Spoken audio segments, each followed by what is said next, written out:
ভগবানের যত প্রিয় প্রিয় তিথি আছে, ভগবানের সব থেকে প্রিয় তিথির নাম হলো একাদশী। একাদশীর থেকে বড় প্রিয় ভগবানের কোনো আর তিথি। যেই দিনকে একাদশী হয়, সাক্ষাৎ ভগবান সেই দিন ধরাধামে অবতীর্ণ হন।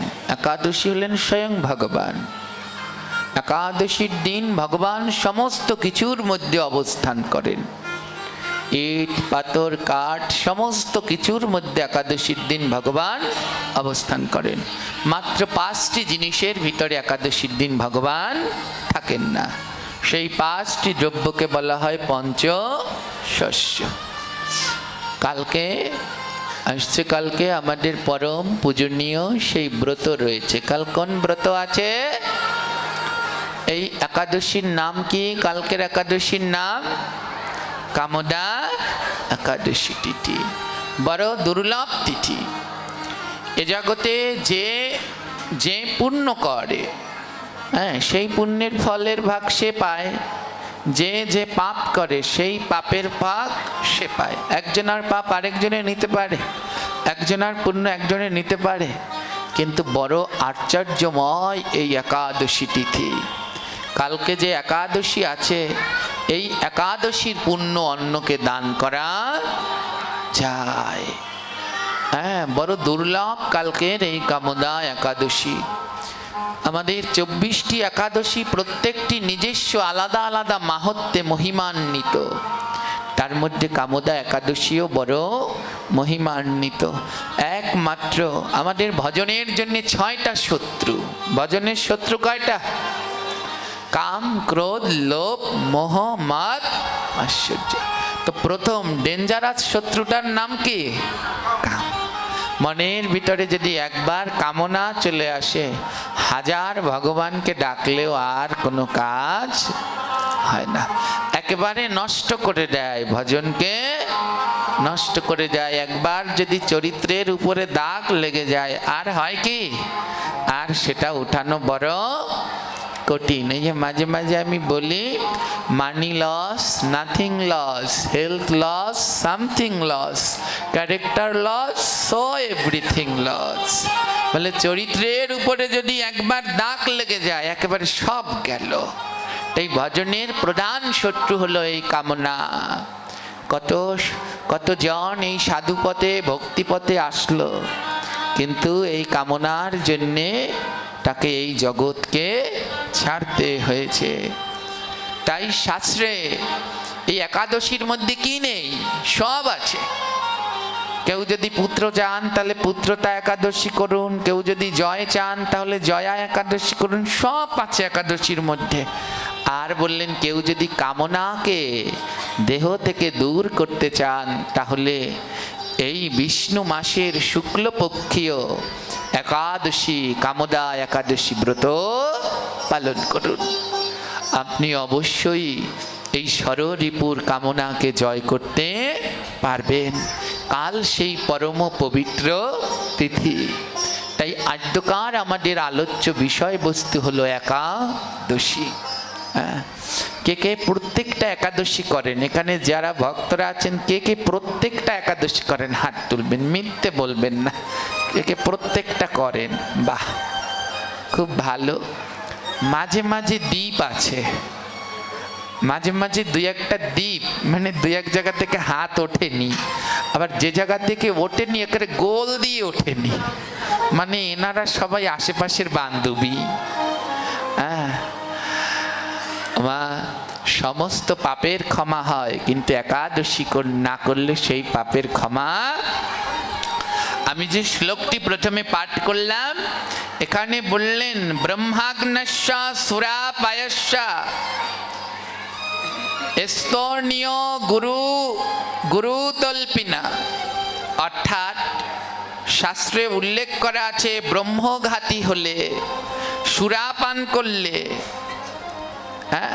গুরুদ্বার গমনী হলে, তার থেকেও প্রাচিত্যের শাস্ত্রে বিধান আছে। কেউ যদি সুরাপান করে, কেউ যদি ব্রহ্ম হত্যা করে, গুরুঘাতী হয়, বলে এ থেকেও শাস্ত্রে বিধান আছে যে উদ্ধার হওয়া যাবে, কিন্তু এই শ্লোক বললেন কেউ যদি একাদশী ব্রত না করে, একাদশ ভজি জহা পিতৃভ্যঃ স্বামজ্জয়তি, বললেন কেউ যদি একাদশীর দিন অন্ন আদি ভোজন করেন তাহলে সেই পাপের আর কোনো ক্ষমা, সে তো নরকে যাবেই।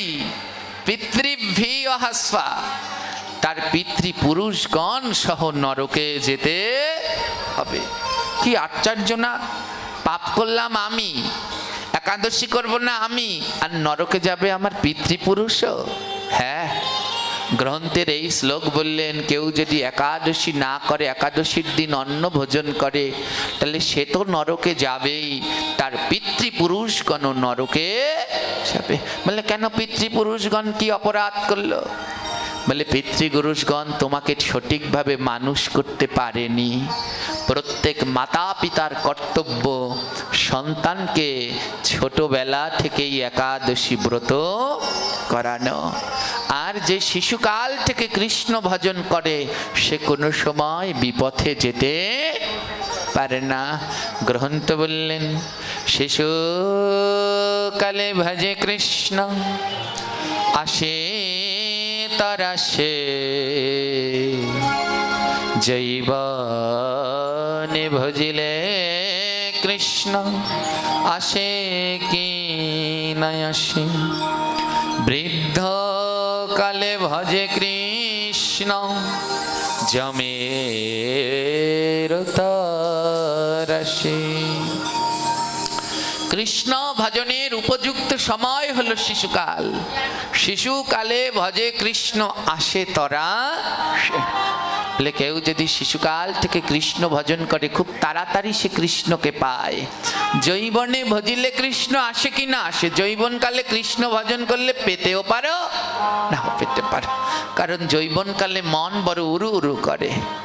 এই ফেসবুক, এই কি শ্রাদ্ধ মেরাদ্ধ কতটা আছে, ওই নিয়ে দৌড়ায়, গেমস গমস, আবার ওই খেলে আবার মরে। হ্যাঁ, কতটার পিছনে দৌড়ায়, ভগবানের পিছনে আর দৌড়ানো হয় না। তাই যৌবনে ভজিলে কৃষ্ণ আসে কিনা? আসতেও পারে। হ্যাঁ, যারা ভজন করতে জানে তাদের তো আসবে। যেমন আমার এই অনেক মায়েরা এই অল্প বয়সে এখানে বসেছেন, তিলক মালা ধারণ করেছেন, এদের আসবে। কিন্তু যারা বসতে পারলেন না, আমার অনেক ইয়ং ভাইয়েরা বাবারা হরিকথায় আসতে চায় না, বলে এদের আর এই যৌবনে কৃষ্ণ ভজন হবে না।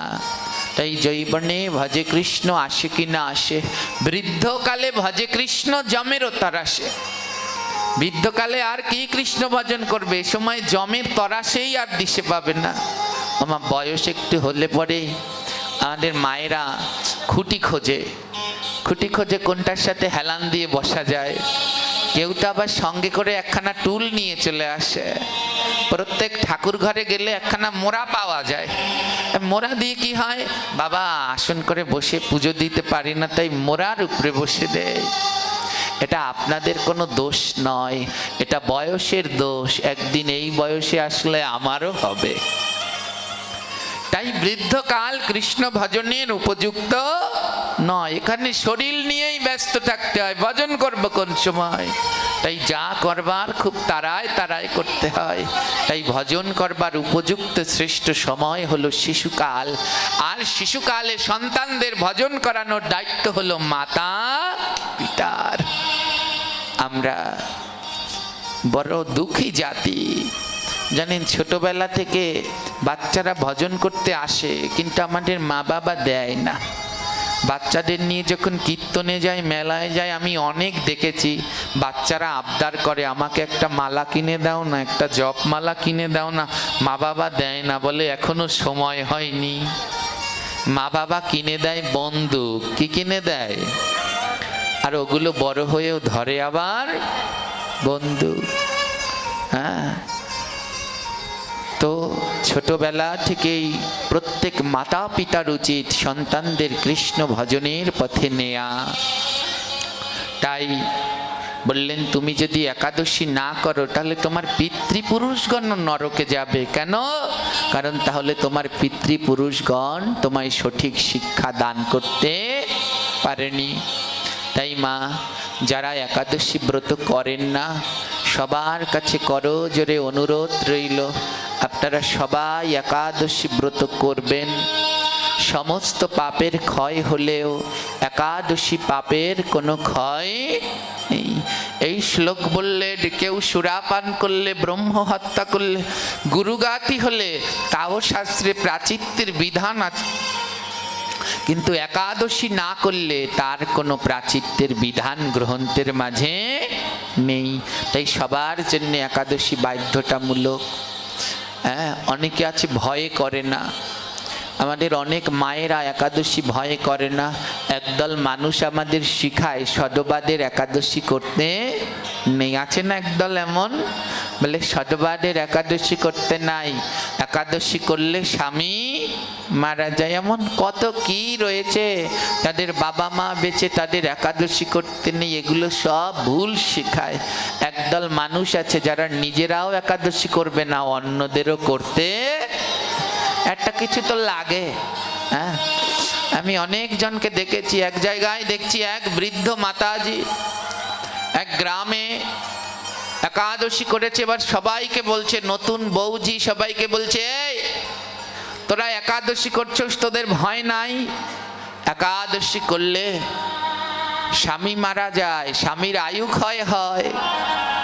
আমি ওই মাকে, বয়স হয়ে গেছে, চুল পেকে গেছে, কিন্তু বড় কুটকুটে বুড়ি। হ্যাঁ, তো যেকে বললাম, ওমা আপনি একাদশী করেন নাই? তো উনি বলছে, মাথা খারাপ, আমরা কোনোদিন একাদশী করিনি। তো আমি জিজ্ঞেস করলাম, আপনার স্বামী মরল কেন? আপনাকেও তো দেখছি শাখা সিঁদুর নেই, আপনি তো জীবনে একাদশী করেননি, আপনার স্বামী বাঁচলো না কেন? আর কোনো কথা বলছে না। এগুলো ভুল ধারণা। আমাদের শাস্ত্রে 8 থেকে 80 সবাইকে একাদশী বাধ্যতামূলক করতে হয়। এ জগতে যার স্বামী নেই সে বিধবা না, এ জগতে যার গোবিন্দ নেই সে বিধবা। সতী নারীর 2 পতি, নিজ পতি আর জগৎপতি। এ জগতে সে বিধবা যাকে আমার গোবিন্দ ত্যাগ করে দিয়েছে। আর গোবিন্দ কাকে ত্যাগ করে? যে মালা পরে না, তিলক করে না, একাদশী করে না, আমার গোবিন্দ তাকে ত্যাগ করে দেয়। হ্যাঁ, এই সবার জন্য একাদশী বাধ্যতামূলক। আপনারা সবাই একাদশী করবেন। কালকে পরম পবিত্র সেই একাদশী তিথি, কেউ যেন বাদ দেবেন না মা। মাত্র 5টা জিনিস খেতে নেই। কটা জিনিস? এই বাদ দিয়ে সব পেতে পারেন। ফল, সাবু, দুধ, কলা, কত কি রয়েছে। যাদের সমস্যা যে না খেয়ে থাকতে পারছি না, নির্জলা, না, গোবিন্দ বলেনি তো একেবারে নির্জলা থাকো, শুধু একাদশীর দিন পঞ্চশস্যকে বর্জন করো। যার শক্তি সামর্থ্য আসে সে নির্জলা ব্রত পালন করো। আর যার আমার মতো যেগুলো আছেন অদম, পারেন না নির্জলা, সে ভগবানকে দিয়ে সবজি ফল মূল গ্রহণ করো। কত কি দিলেন, আলু, পেঁপে, কুমড়ো, কত কি ভগবান দিলেন একাদশীতে গ্রহণ করবার জন্যে, কত ফল মূল, কিন্তু তাও আমরা একাদশী করতে চাই না। মাত্র 5টা জিনিস একাদশীর দিন নিতে নেই। অন্ন জাতীয় যা আছে, ভাত জাতীয় চিড়ামুড়ি ভাত নিতে নেই, ডাল জাতীয় যা আছে নিতে নেই, তেল বীজ জাতীয় যা আছে সেগুলো নিতে নেই। হ্যাঁ, জব গম জাতীয় যা আছে, রুটি ময়দা, এগুলো নিতে নেই। আর তিল জাতীয় যা আছে সেগুলো নিতে নেই। আমার তিল তো আমরা 12 মাসেই খাই না। রইল গিয়ে আটা, ময়দা, সুজি, ও তো সবাই খায় না। সাধারণত ভাতই আমরা বাঙালিরা বেশি খাই। 15 দিনে যদি একদিন ভাত না খাই মরে যাবেন কি? ডক্টরগণ বলছে, আজ আমাদের একজন ডাক্তাররা এসেছে, ডক্টর সায়েন্স বলছে মাঝে মাঝে পাকস্থলীটাকে একটু বিশ্রাম দিতে হয়। এই যে একটা ফ্যান, একে যদি 24 ঘন্টা চালিয়ে রাখেন, কোনো বন্ধ না করেন, টানা দিনের পর দিন চলতে থাকবে, এ ভালো থাকবে? জোরে বলুন, ভালো থাকবে? নষ্ট হয়ে যাবে। মাঝে মাঝে একে একটু বিশ্রাম দিতে হবে, একে একটু অফ রাখতে হবে, ইঞ্জিনটাকে একটু বিশ্রাম দিতে হবে, নালে এ ভালো থাকবে না। তদ্রূপ এই দেহটাও একটা মেশিনের মতো, আর এই পাকস্থলীটা এও একটা যন্ত্র। এর কাজ হলো খাদ্য হজম করা। আপনি যদি না ঘুমান, বাঁচতে পারবেন? না ঘুমালে, ঘুমাতে আপনাকে হবে, এটা চোখের বিশ্রাম। ঘুমালে পরে হাতগুলো বিশ্রাম পায়, পাগুলো বিশ্রাম পায়, চোখগুলো বিশ্রাম পায়, কিন্তু পাকস্থলী তার কাজ চালিয়েই যায়, চালিয়েই যায়। তাই সায়েন্স বললেন প্রত্যেক 15 দিনে অন্তত পাকস্থলীকেও একটু বিশ্রাম দিতে হয়, আর তার নামই হলো সনাতন ধর্মে একাদশী ব্রত। বলে ওটাকে যদি একটু মাঝে মাঝে বিশ্রাম না দাও, একদিন তো ও নষ্ট হয়ে যাবে। তাই প্রত্যেক 15 দিনে একদিন ব্রত পালন করা সবার একান্ত কর্তব্য। তাই যারা একাদশী ব্রত করেন না, সবার কাছে অনুরোধ, এ স্বাস্থ্যের জন্য ক্ষতি নয়, এ স্বাস্থ্যের জন্য বড় ভালো। কেউ যদি মনে করেন একাদশীর উপোস করলে আমি অসুস্থ হয়ে যাব, ভুল ভাবছেন, মোটেই না। একাদশী করলে বরং আরো আপনি সুস্থ সবল থাকবেন। আর যারা এমন ভুল প্রচার করছে একাদশী করলে ছেলে মেয়ের আয়ু ক্ষয় হয়, স্বামীর আয়ু ক্ষয় হয়, এমনি কতজন রয়েছে, এদের কথায় মোটেও কান দেবেন না। এরা নিজেরাও করবে না, অন্যদেরকেও করতে দেবে না। সবাই একাদশী ব্রত পালন করবেন। বললে এই একাদশী করলে কি হয়? বলে অনায়াসে গোবিন্দ লাভ করা যায়। এই একাদশী কেউ যদি নিষ্ঠার সাথে পালন করতে পারে, অনায়াসে সে গোবিন্দ লাভ করতে পারে, তাতে আর কোনো সন্দেহ নেই। তাই আমাদের প্রত্যেকের উচিত নিষ্ঠার সাথে একাদশী ব্রত পালন করা। একটি ব্রত যেন বন্ধ না দেই। কেউ যদি মনে করেন যে বাবা আমি তো অসুস্থ, আমি তো একাদশী করতে পারবো না, আমার মনে হয় যে অসুস্থ তার সবার আগে একাদশী ব্রত করা উচিত। অনেকে মারা যায় না, একাদশীর দিন মারা যায় না, সবাই বলে লোকটার কি ভাগ্য ভালো, একাদশীর দিন মারা গেছে, উনি একেবারে গোলক ধামে যাবেন। কথা সত্য না মিথ্যা? একাদশীর দিন মারা গেলে একেবারে ভগবানের ধামে যাবে, সেগুড়ে বালি। একাদশীর দিন মারা গেলেই ভগবানের ধামে যাওয়া যায় না। একাদশীর দিন মারা গেলে আপনি জীবনেও একাদশী করেননি। যদি আপনি একাদশীর দিন মারা যান তাহলে ভগবানের ধামে যাবেন? আমাদের বাড়ির পাশে একজনের নাম ছিল মনসুর, মারা গেছে ভূমি একাদশীর দিন। সারা জীবন গালাগালি করত। একাদশী করা তো দূরের কথা, ঘন্টা শঙ্খের বাড়ি শুনলেই গালাগালি শুরু করে দিত। এবার সে কি একাদশীর দিন মারা গেছে, সে কি ভগবানের ধামে যেতে পারবে? যে একাদশীর দিন মারা যায় কিন্তু একাদশী করে নাই, মনে রাখবেন তার নরকবাস সুনিশ্চিত। আর কেউ যদি একাদশী ব্রত পালন করে তারপরে একাদশীর দিন মারা যায়, তাহলে তার জন্য আমার গোবিন্দের গোলক ধাম সুনিশ্চিত। অর্থাৎ একাদশী ব্রত করে দেহ ত্যাগ করলে সে ভগবানের ধামে যায়, কিন্তু একাদশী না করে যদি একাদশীর দিন মরে তাহলে তার জন্য নরক নিশ্চিত। তাই কেউ যদি মনে করেন আমি অসুস্থ, যদি একাদশী করলে কিছু হয়ে যায়, তাহলে তার আরো আগে একাদশী করা উচিত। যদি মরি যেন একাদশী করে একাদশীর ব্রতের দিন দেহত্যাগ করি, আর দেহান্তে যেন গোবিন্দ তোমার চরণ লাভ করতে পারি।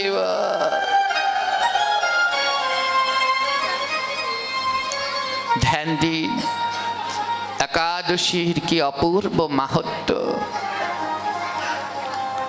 পুরাকালে মহারাষ্ট্রে এক পরম কৃষ্ণ ভক্ত ছিলেন।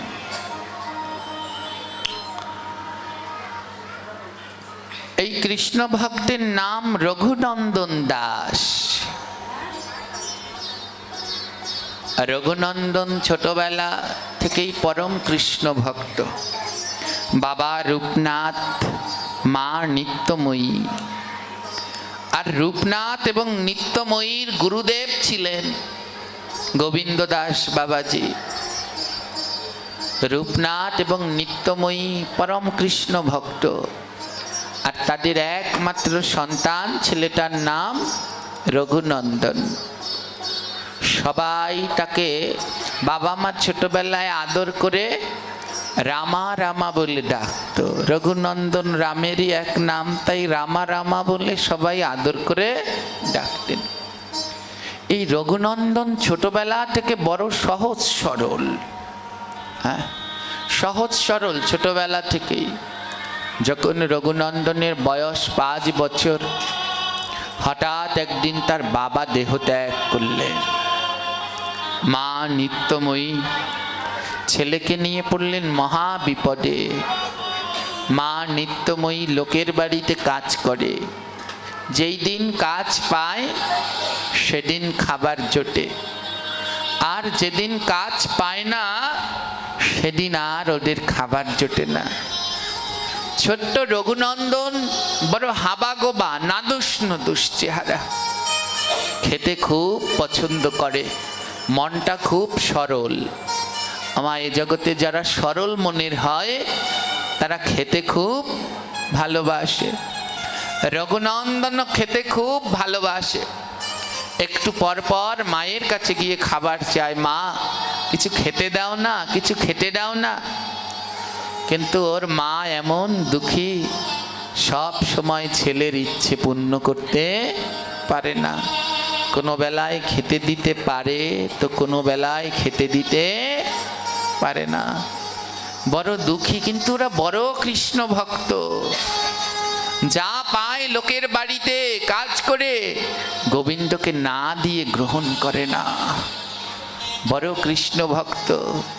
এ জগতে মা তারাই বড় দুঃখী হয় যারা কৃষ্ণ ভক্ত হয়। কারণ ভগবান তাদের বেশি বেশি দুঃখ দেয়। বলে বেশি বেশি দুঃখ না দিলে তো তোমরা আমায় ভুলে যাবে, তাই ওদের বারবার দুঃখ দেয়। নিত্যময়ী গোবিন্দের কাছে প্রতিদিন প্রার্থনা করে, প্রভু যত দুঃখ দাও তাতে আপত্তি নেই, কিন্তু তোমার চরণ যেন না ভুলি। প্রতিদিন যেন তোমায় স্মরণ করি, তোমায় যেন কভু না ভুলি।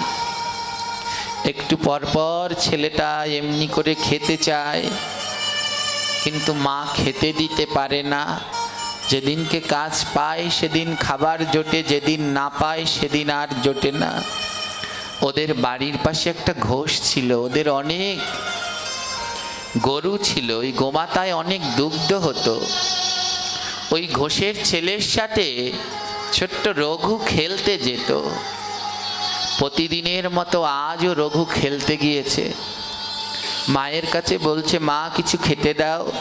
মা বলছে, যা খেলা করে আয়, তারপরে খেতে দেব। মায়ের কাছে কোনো খাবার নেই। মা ঘরে দ্বার বন্ধ করে গোবিন্দের মন্দিরে বসে কাঁদছে, ভগবান যদি ছেলে এসে খেতে চায় আমি কি খেতে দেব? ঘরে তো একটা দানা অন্নও নেই। আর ছোট্ট রঘু, মা বলছে খেলা করে আয়, তারপরে খাবার দেব। ছোট্ট রঘু পাশের বাড়ির বন্ধুর সাথে খেলতে যাচ্ছে, আর বন্ধুকে ডাকছে।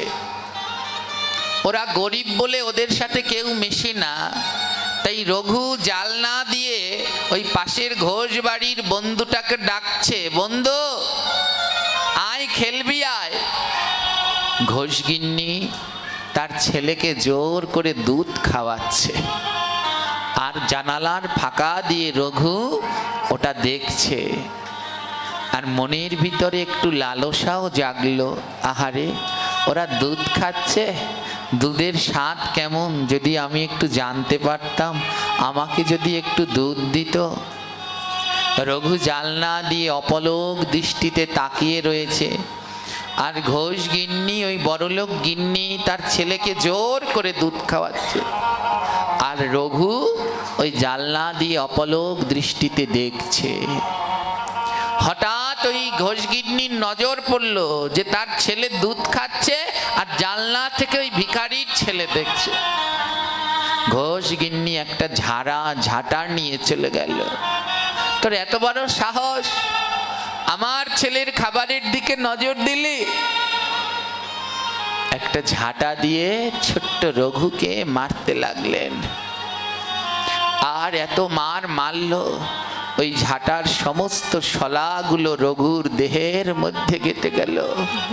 রঘু হাত জোর করে বলছে, মা, আমি না ওই খাবারের দিকে নজর দেইনি, বিশ্বাস করো, আমি খেলতে এসেছিলাম, আমি তোমার ছেলের খাবারের দিকে নজর দেইনি, আবার মিথ্যে বলছিস। ঝাঁটা দিয়ে মারতে মারতে ছেলেটার দেহকে ক্ষতবিক্ষত করে দিয়েছে। কেউ একজন দৌড়ে গিয়ে বলছে, রঘুর মা, তোমার রঘুকে বোধহয় মেরেই ফেললো। ছুটতে ছুটতে গেছে মা, তো ছুটতে ছুটতে গিয়ে জড়িয়ে ধরেছে, গিয়ে দেখে ছেলের সারা গায়ে ওই ঝাঁটার শলাগুলো বিদ্ধ হয়ে গেছে। কোলে করে গৃহে নিয়ে গেলেন। জনম দুঃখিনী মা একটা একটা করে পিঠ থেকে শলা তুলছে। এ জগতে মায়ের যন্ত্রণা কেবল মাই বোঝে। আর সেই মা আরো বুঝতে পারে, সন্তান কিছু চাইলে যে মা ইচ্ছা পূর্ণ করতে পারে না, সেই মা বোঝে কি যন্ত্রণা। যেই মায়ের সন্তান আছে কিন্তু পাশে নেই, সেই মা বোঝে কি যন্ত্রণা। এত মার মেরেছে না ছেলেটাকে, রাত্রে জ্বর হয়ে গেছে, প্রচুর জ্বর। মায়ের কাছে বলছে, মা, আমি বোধহয় আর বাঁচবো না, আমার এত যন্ত্রণা করছে, আমি বোধহয় আর বাঁচবো না। ও মা, আমার একটা শেষ ইচ্ছা পূর্ণ করবে? মা বলছে, অমন বলিস না। ও মা, জানো আমি ওই বাড়িতে না দুধ খেতে যাইনি, কিন্তু তাও আমায় মিথ্যা অপবাদ দিয়ে এমন মেরেছে, জানো মা। আমার একটা শেষ ইচ্ছা কি, আমাকে এক গ্লাস দুধ এনে দেবে? আমি এক গ্লাস দুধ খেয়ে দেখতাম যে ওর ভিতরে কত স্বাদ, যার জন্য এমন করে আমায় ওরা মারলো। এক গ্লাস দুধ এনে দেবে? জনম দুঃখিনী মা বলল, বাবারে, ওই দুধের ভিতরে যা স্বাদ আছে তার থেকে 100,000 গুণ স্বাদ রয়েছে কৃষ্ণ নামে। ও বাবা, কৃষ্ণ নাম কর, কৃষ্ণ নাম কর, দেখবি নামে যে স্বাদ, ও স্বাদ আর জগতে কোথাও নেই। মাথার কাছে বসে মা মাথায় হাত বুলিয়ে দিচ্ছে আর কৃষ্ণ নাম করছে। হরে কৃষ্ণ হরে কৃষ্ণ কৃষ্ণ কৃষ্ণ হরে হরে, হরে রাম হরে রাম রাম রাম হরে হরে, হরে কৃষ্ণ হরে কৃষ্ণ কৃষ্ণ কৃষ্ণ হরে। বলো না সবাই বদন ভরে, হরে রাম হরে রাম রাম রাম হরে হরে, হরে কৃষ্ণ হরে কৃষ্ণ কৃষ্ণ কৃষ্ণ হরে হরে, রাম হরে রাম রাম রাম হরে হরে। হরে হরে কৃষ্ণ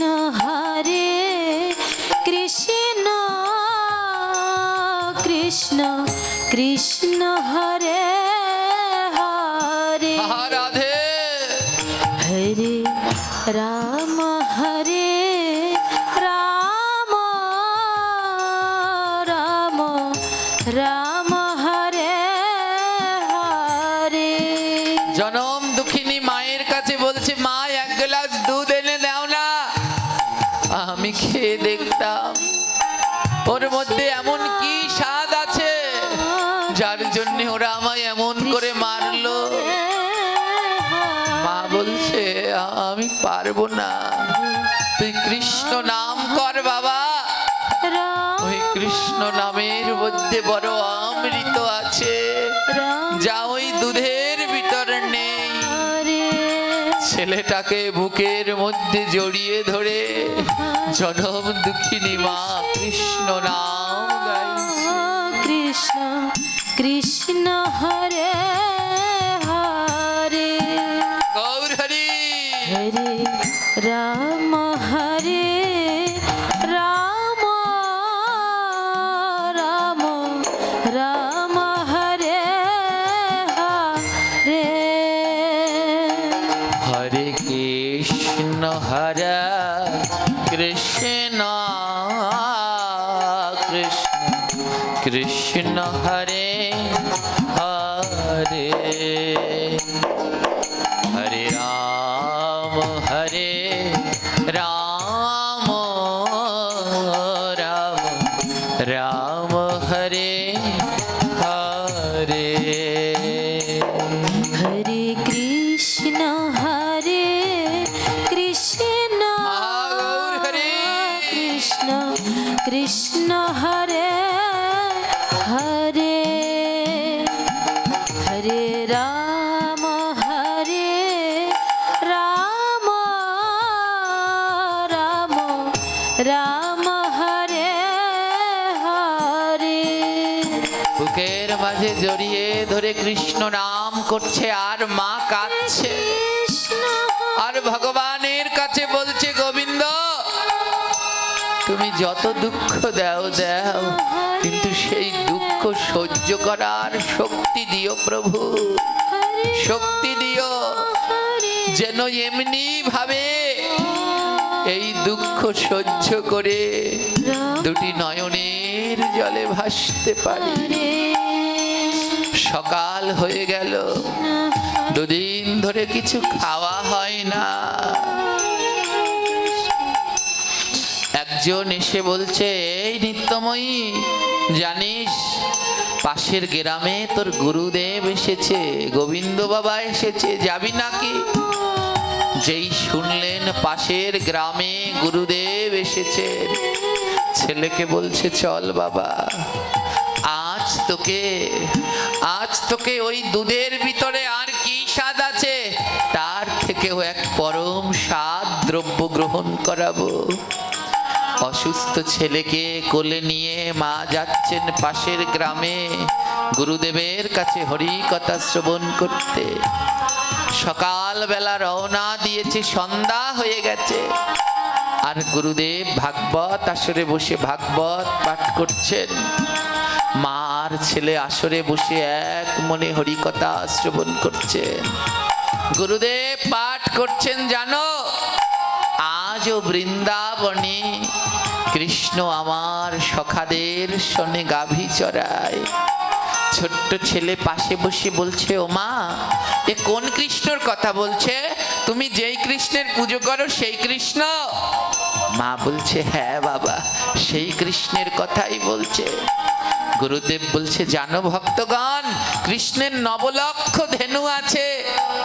আজও কৃষ্ণ বৃন্দাবনে সেই 9 লক্ষ ধেনু নিয়ে গোষ্ঠে যায়।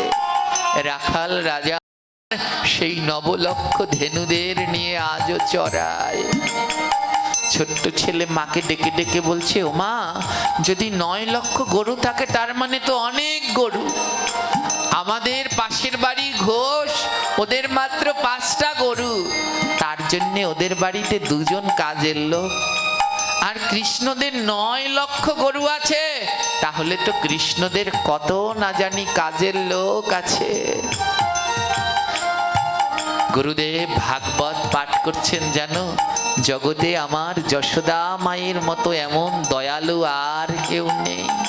মা যশোদা সবাইকে সমানভাবে ভালোবাসেন, নিজের গোপালকে যেমন ভালোবাসেন সবাইকেও তেমনি ভালোবাসে।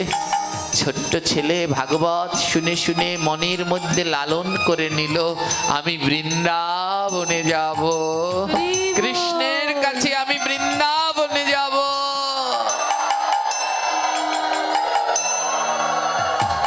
ভাগবত শ্রবণ করে ওর জনম দুঃখিনী মা কাঁদছে।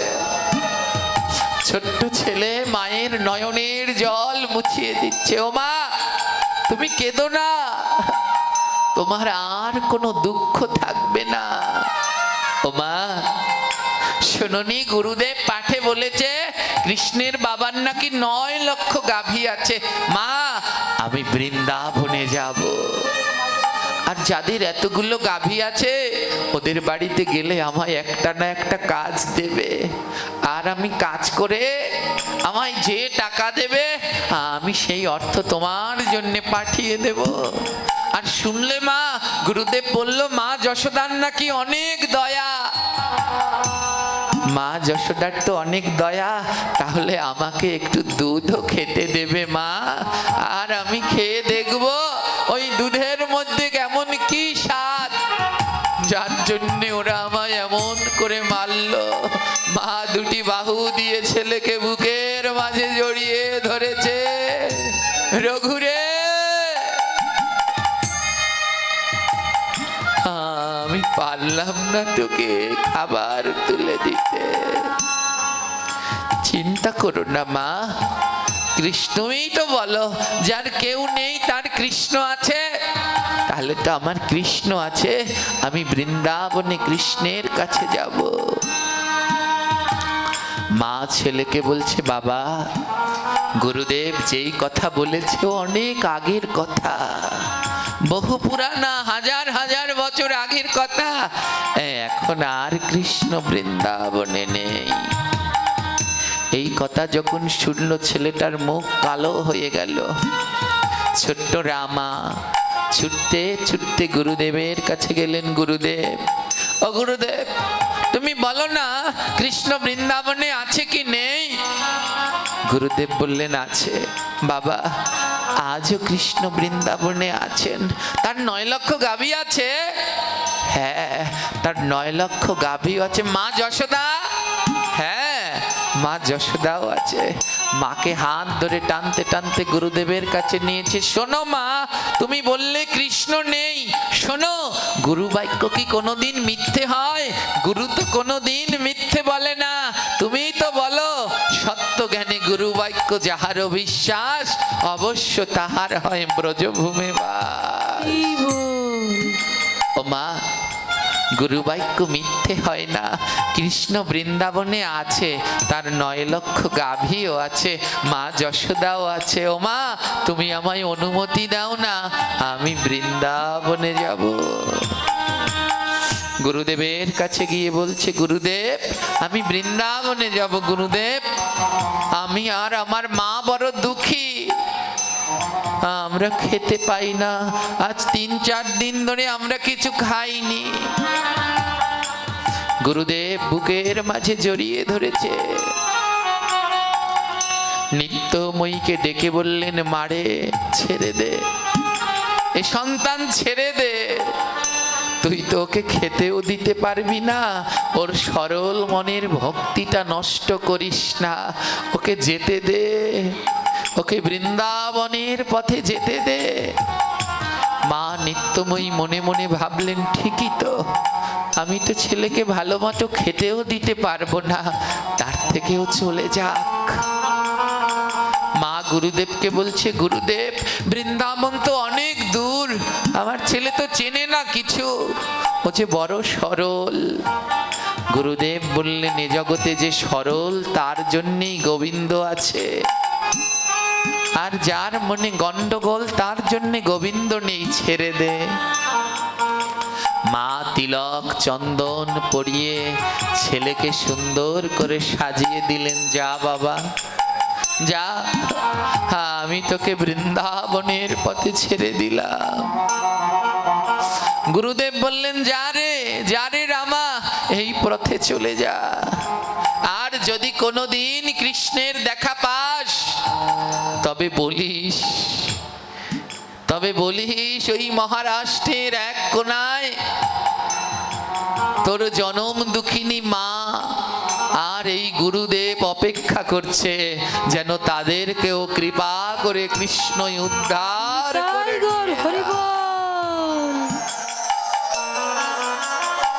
যা বাবা, আর দেরি করিস না, বৃন্দাবনের পথে যে দেরি করা যায় না, যা চলে যা। বাবা শোন, ওই বৃন্দাবনের যাওয়ার রাস্তাটা বড় কঠিন। ওই বৃন্দাবনের যাওয়ার রাস্তা সহজ হয় 3টি কার্য করলে। কি কাজ গুরুদেব? বৃন্দাবনে অতি তাড়াতাড়ি যাওয়া যায় যদি বদনে নাম করা যায়। বৃন্দাবনে অতি তাড়াতাড়ি যাওয়া যায় যদি শুদ্ধ সাধুর চরণ ধুলি লাগে গায়। বৃন্দাবনে অতি তাড়াতাড়ি যাওয়া যায় যদি কোনো কৃষ্ণ ভক্তের পরশ পাওয়া যায়।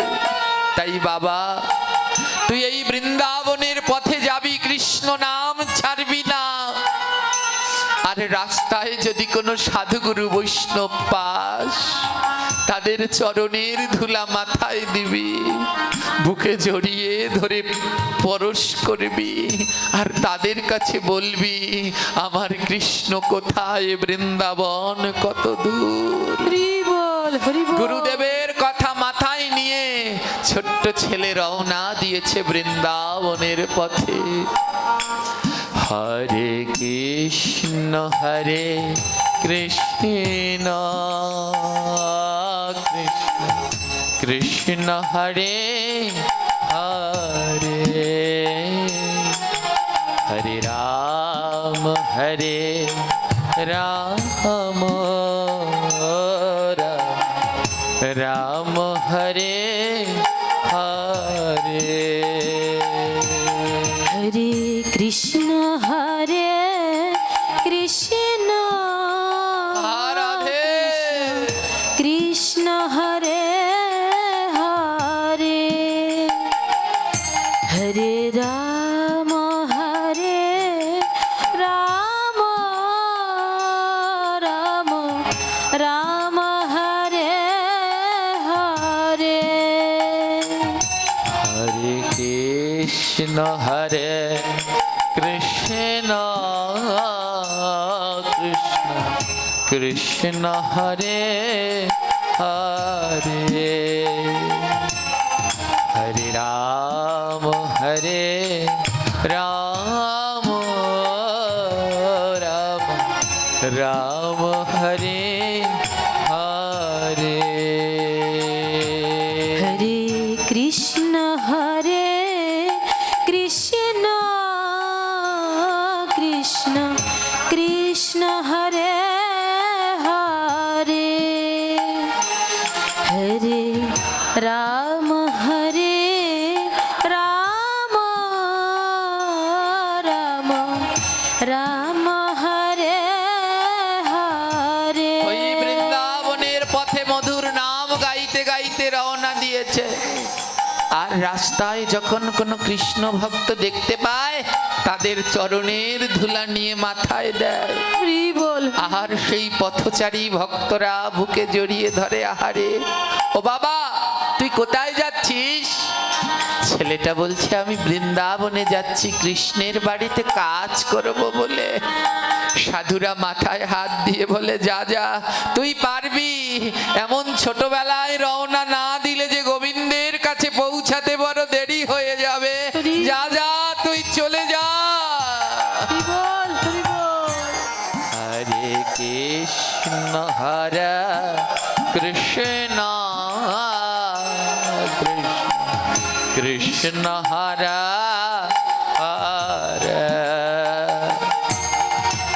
হরে রাম রাম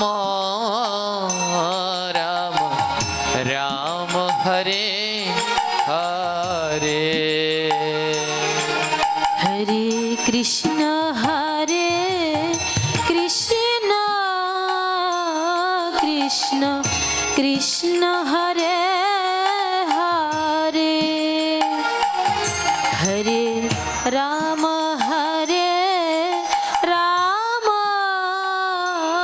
রাম রাম হরে হরে। দীর্ঘ পথ হাঁটতে হাঁটতে ক্লান্ত শ্রান্ত রামা আজ এসে যমুনার তীরে দাঁড়িয়েছে। একজনকে ডেকে বলছে, বাবা এই কি সেই যমুনা? হ্যাঁ রে, এই যমুনার ওপারেই রয়েছে বৃন্দাবন। আর এমন সময় রামানন্দ রামদাস বাবা ওই যমুনার ঘাটে স্নান করতে এসেছে। রামদাস বাবা ছিলেন শ্রীরামচন্দ্রের পরম ভক্ত। রামদাস বাবা দেখে যমুনার তীরে একটা ছোট্ট ছেলে বসে বসে কাঁদছে, আর কেঁদে কেঁদে ভগবানকে ডাকছে, ও কৃষ্ণ বন্ধু, আমাকে পার করে নিয়ে যাও না। আমি অনেক কষ্ট করে এই পর্যন্ত এসেছি, কিন্তু সাঁতার জানি না, যমুনা কি করে পার হব? এক পাশে দাঁড়িয়ে মহাজন বলছে, হে ভক্ত, তুমি ওই যমুনার তীরে বসে ডাকো। যমুনা মানে সংসার, আর ওই ছেলেটা মানে আমি। ভগবানকে ডাকো, প্রভু আমি সংসার সমুদ্রের তীরে পড়ে আছি, সাঁতার জানি না, কেমন করে ওই পারে যাব তোমার চরণের কাছে? তুমি কৃপা করে নিয়ে যাও না প্রভু। আমি যদি সংসার সমুদ্রে পড়ে ডুবে যাই, আমার তো আর যাওয়া হবে না। রামদাস বাবা বলছে, ও ছেলে তোমার নাম কি? আমার নাম রঘুনন্দন, সবাই আমায় রামা বলে ডাকে। ও রামা, তুমি কোথা থেকে এসেছো? আমি মহারাষ্ট্র থেকে এসেছি। এখানে কেন এসেছো? তোমার বাবা মা? আমার বাবা না মারা গেছে, মা লোকের বাড়িতে কাজ করে। আমার মায়ের অনেক কষ্ট, তো তাই মায়ের কষ্ট দূর করবার জন্যে আমি কৃষ্ণের কাছে যাচ্ছি। কৃষ্ণের বাড়িতে তো অনেকগুলো গরু, তাদের যদি একটা কাজের লোক লাগে, তাই তাদের বাড়িতে কাজ করতে এসেছি। গুরুদেব রামদাস বাবার নয়নে জল আহারে, কত নির্মলের মন, এখনো বিশ্বাস করে বসে আছে কৃষ্ণ বৃন্দাবনে আছে। রামদাস বাবা বলে, এ যদি কোনো ভুলভাল সাধুর হাতে পড়ে যায়, এর ভক্তিটা নষ্ট হয়ে যাবে। বাবাজি বলল, শোন বাবা, তুই তো বৃন্দাবনে যাবি ভালো কথা, কিন্তু জানিস তোর কৃষ্ণ এখন বৃন্দাবনে নেই। তুমি একই কথা বলছো, সাধু মানুষ বলছো মিথ্যে কথা। আমাদের গুরুদেব বলেছে কৃষ্ণ বৃন্দাবনে আছে।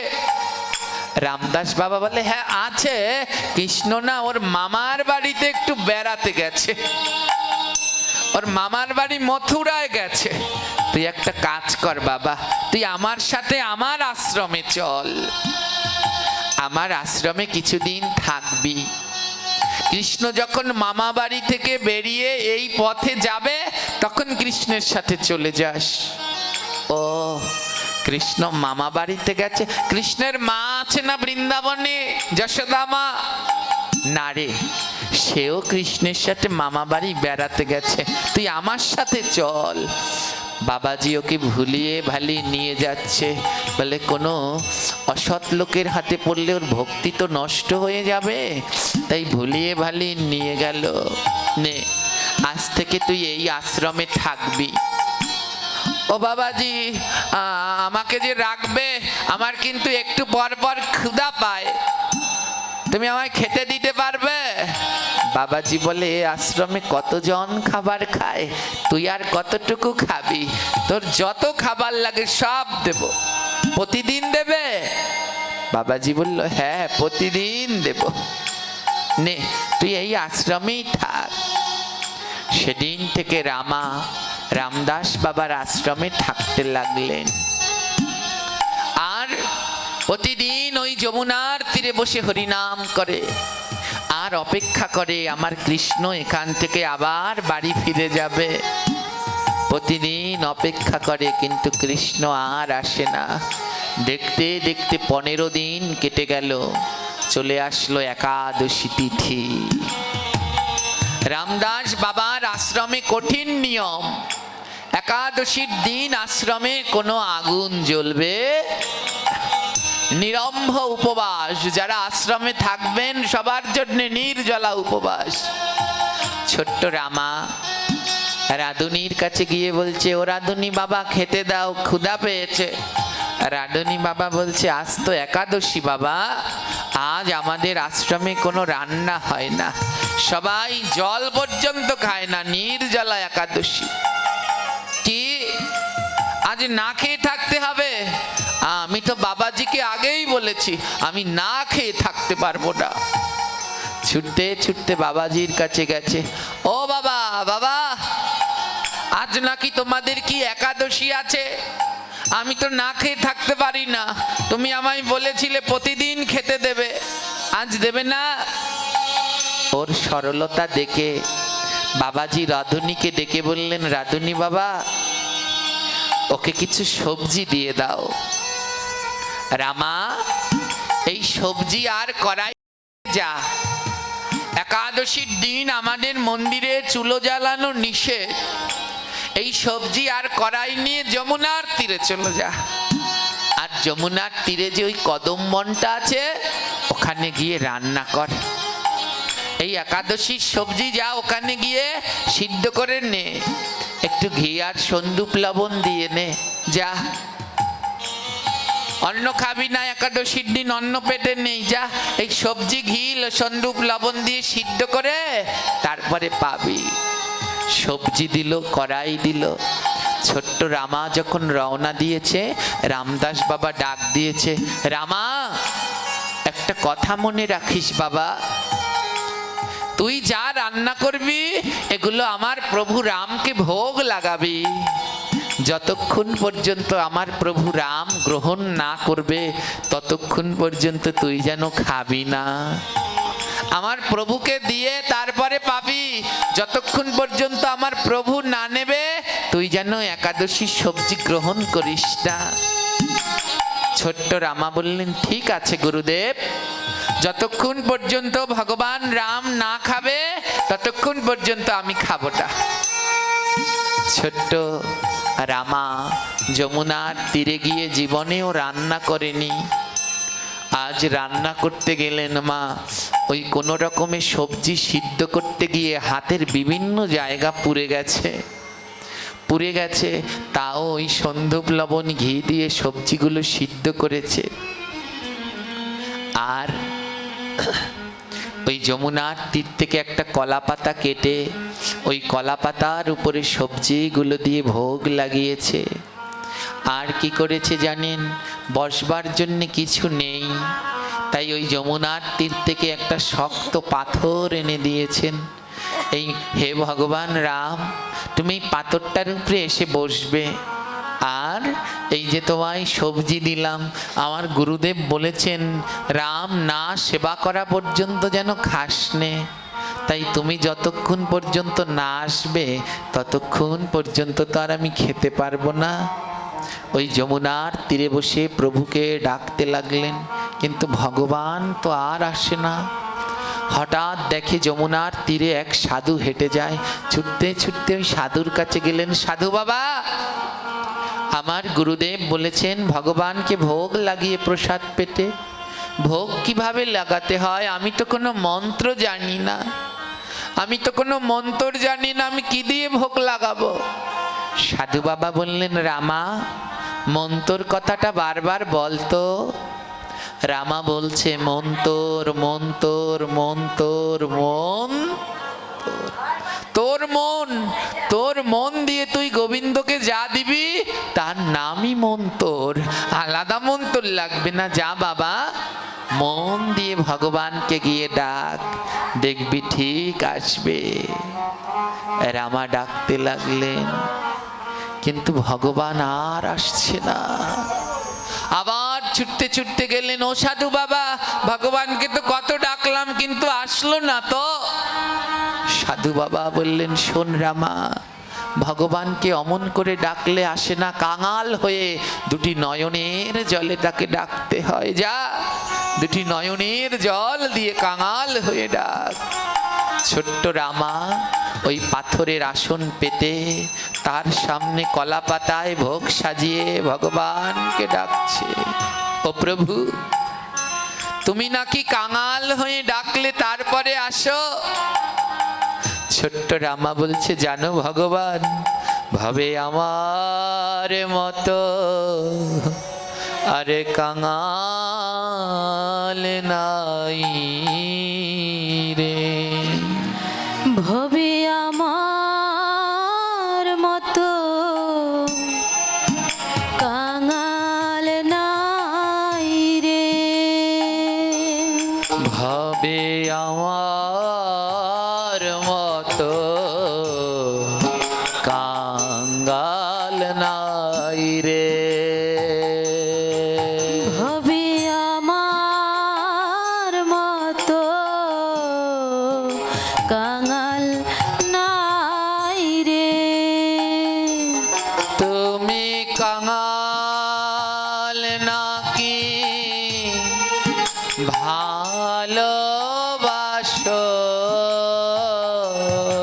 তুমি কাঙাল নাকি ভালোবাসো? তবে কৃপা করে একবার আসো। তবে কি পাবো কি একবার আসো। ও ভগবান, তুমি কাঙাল নাকি ভালোবাসো? জানো আমি অনেক কাঙাল। ছোটবেলায় আমার বাবা মারা গেছে, আমার বাবার নেই, আমি মায়ের কাছে থাকতাম, আমার মাও এখন নেই, এখানে আমার কেউ নেই, আমি অনেক কাঙাল। প্রভু একবার এসো না, এসে এসে ভোগ গ্রহণ করো না, আমার না খুব ক্ষুধা পেয়েছে। এ জগতে যার মা বাবা পাশে থাকে, সন্তানের ক্ষুধা লাগলে মা বাবা খাইয়ে দেয়, কিন্তু আমি এমন কাঙাল, আমার যে কোনো মা বাবা নেই, কেউ আমায় খাইয়ে দেয় না। তুমি এসো না প্রভু, তুমি না আসলে যে আমি খেতে পারি না। আমি জন্মে জন্মে কাঙাল প্রভু, আমি জন্মে জন্মে কাঙাল প্রভু। তোমরা চরণ ধুলি দেওয়া মারে। তোমরা চরণ ধুলি দেওয়া আমারে। আমি জন্মে জন্মে কাঙ্গাল ভক্ত, আমি জন্মে জন্মে কাঙাল ভক্ত। ভক্ত আমি এ জন্মের নয়, আমি জন্মে জন্মের কাঙ্গাল গো, তবে ধনের কাঙ্গাল, রূপ যশের কাঙ্গাল নয়। আমি সাধু সঙ্গে বড় কাঙ্গাল।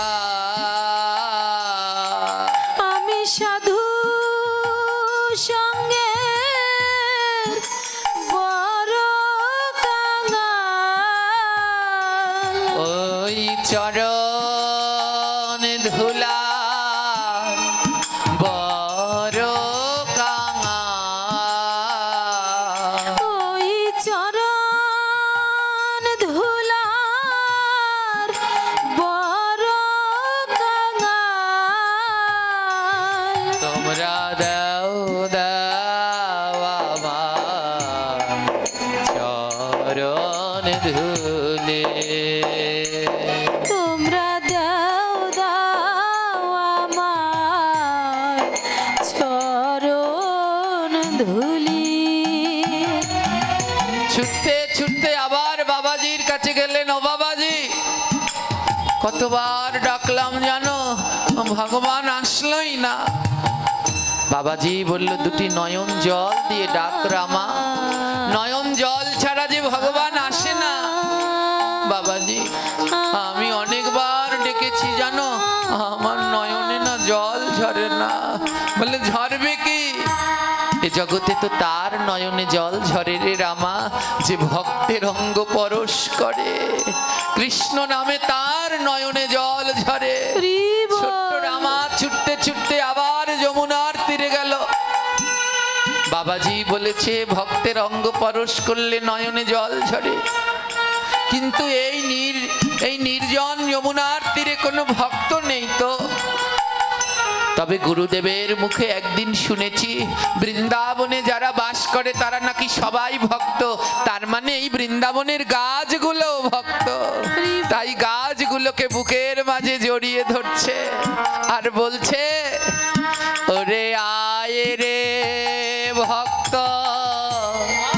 পরশ করে। ওরে আয় রে ভক্ত পরশ করি। আমি জন্মে জন্মে কাঙ্গাল ভারী। আমি জন্মে জন্মে কাঙ্গাল ধরি। ওরে আয় রে ভক্ত পরশ করে। ওরে আয় রে ভক্ত পরশ করি। আমি জন্মে জন্মে দুঃখী ভারী। আমি জন্মে জন্মে দুঃখী ধরি। আমার নয়ন আছে ঝরে না বাড়ি। আমার নয়ন আছে বলো, ঝরে না বাড়ি। আমার নয়ন আছে নিতাই গৌর হরি বল। ঝরে না বাড়ি। আমার নয়ন আছে ঝরে না বাড়ি। তোরা আয় রে ভক্ত পরশ করি। তোরা আয় রে ভক্ত পরশ করি। ওরে ডুবো ডুবো জীবন তরি। আমার ডুবু ডুবু জীবন তরি। আমার ডুবো ডুবো জীবন তরি। আমার ডুবু ডুবু জীবন তরি। ওরে আয় রে ভক্ত পরশ করে। উরে আয় রে ভক্ত পরশ করি। আকুল হয়ে ছোট্ট রামা নয়নের জলে ভগবানকে ডাকছে, কিন্তু তাও ভগবান আসছে না। আবার ছুটতে ছুটতে সাধু বাবার কাছে গেছে। ও বাবা, বাবা। সাধু বাবা এবার বিরক্ত হয়ে গেলেন। আরে তোর জন্য কি জপ তপ কিছু করতে পারবো না? কি হয়েছে আবার? কি সাধু বাবা, আমি নয়নের জল দিয়ে ডাকলাম, কিন্তু তাও ভগবান আসলো না। সাধু বাবা বলল, যা ওখানে গিয়ে পাথরে মাথা খুঁটে গিয়ে মর, তাহলে আসবে। ও পাথরে মাথা খুঁটে মরলে আসবে? সত্য জ্ঞানে সাধুর কথা বিশ্বাস করে যেই পাথরটায় রামচন্দ্রকে বসতে দিয়েছেন, সেই পাথরের সাথে মাথা ঠুকতে লাগলেন। আর অযোধ্যায়, সেই নিত্য অযোধ্যায় মা সীতা রামকে ডেকে বলছে, প্রভু তোমার মনে কি কোনো দয়া মায়া নেই? অতটুকু ছেলে কেমন ভাবে তোমায় ডাকছে, তোমার দয়া মায়া নেই? যাও। ভগবান রাম বলে, এবার তো না গেলে হয় না। যখন মাথা ঠুকছে পাথরের সাথে, ঠুকতে ঠুকতে মাথা ক্ষতবিক্ষত হয়ে গেছে। এসো বলেছে, বাবাজি বলেছে পাথরের সাথে মাথা ঠুকলে আসবে, তাহলে আসো আসো। রামচন্দ্র গিয়ে হাত পেতে দিয়েছে। আর মাথা ঠুকতে ঠুকতে হঠাৎ অনুভব করলো বড় নরম একটা কিছু মাথায় ঠেকেছে। রামা বলছে, এত নরম, মনে হয় যেন আমার মায়ের হাতের মতো। আমার যখন ব্যথা হতো, আমার মা মাথায় হাত রাখলে তেমন লাগতো। কে গো, কার হাত? ভগবান বলছে, আমি ভক্তের মা, আমি ভক্তের পিতা, আমি ভক্তের গুরু। রামা, ওঠ বাবা, তুমি কে? এতক্ষণ ধরে যেই রামকে ডেকেছিলে, আমি সেই রাম। লুটিয়ে পড়লেন, আমার রাম এসেছে, আমার রাম এসেছে। ও রামা, আয়, আমরা দুজনে বসে প্রসাদ পাই। হাত পুড়িয়ে রান্না করেছে মা, নুন হয়নি, ঝাল হয়নি, কিন্তু ওর মধ্যে ভক্তির কোনো ঘাটতি নেই। এ জগতে ভগবান নুন ঝাল তেল মশলার রান্না পছন্দ করে না। এ জগতে গোবিন্দ ভক্তি মিশ্রিত রান্না পছন্দ করে। ভালোবেসে যে গোবিন্দকে রান্না করে দেয়, আমার গোবিন্দ সেই ভক্তের হাতের রন্ধন গ্রহণ করে।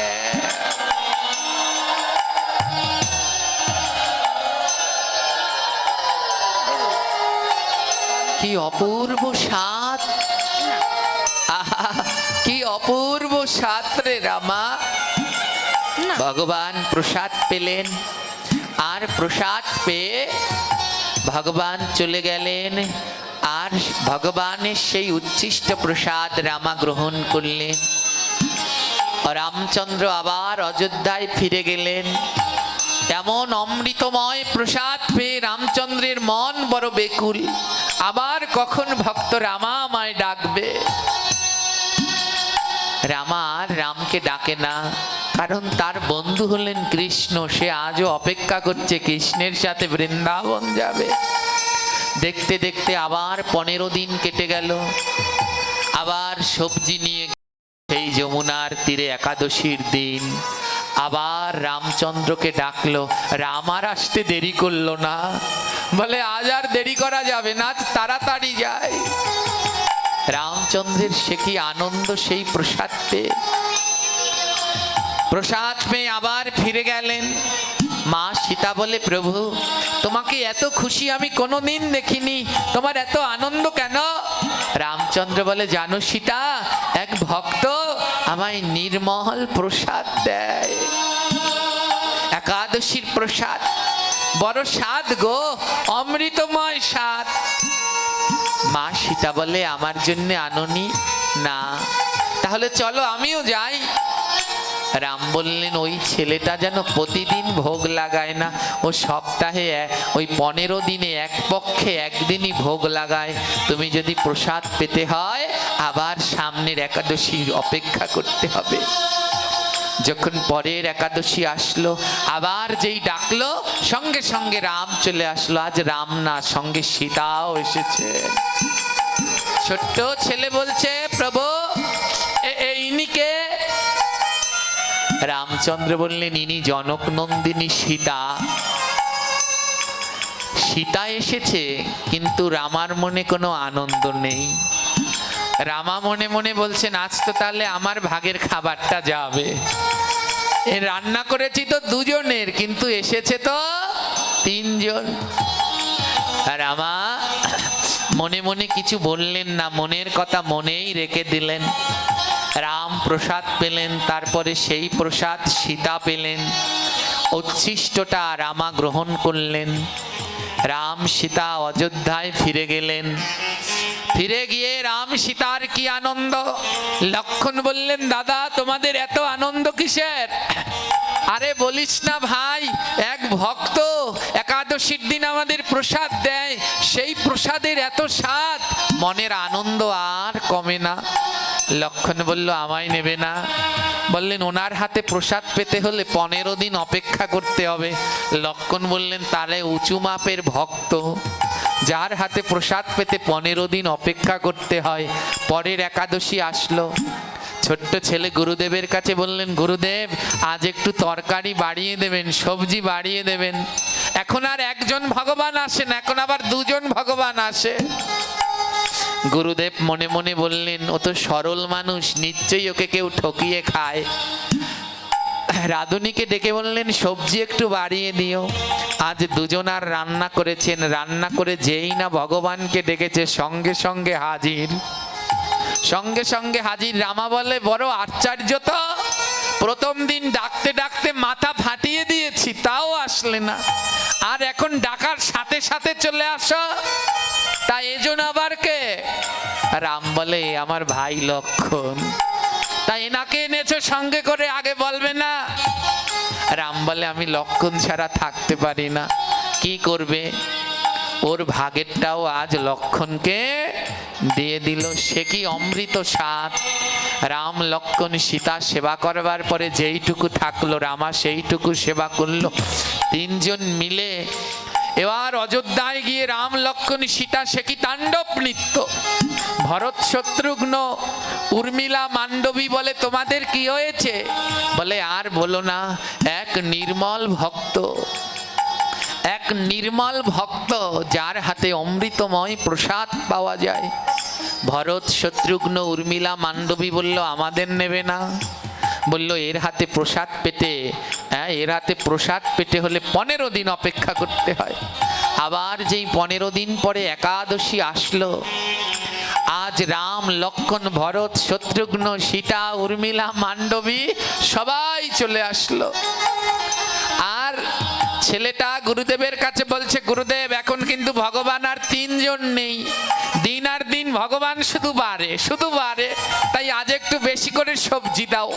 একটা ঠেলা গাড়ি নিয়ে এসেছে, মাথায় করে এত নিতে পারি না, ঠেলা গাড়িতে করে সবজি নিয়ে গেছে। আর রান্না করেছে, রাম লক্ষণ ভরত শত্রুঘ্ন সবাই সেবা করছে। কি সে দিব্য আনন্দ! আর সেই প্রসাদ পেয়ে সবাই অযোধ্যায় গিয়ে নৃত্য করছে। ওমা, গোবিন্দের কাছে অন্নভোগ 15 দিন হয় না? হয় না? জোরে বলবেন, জোরে বলবেন, হয় কি না?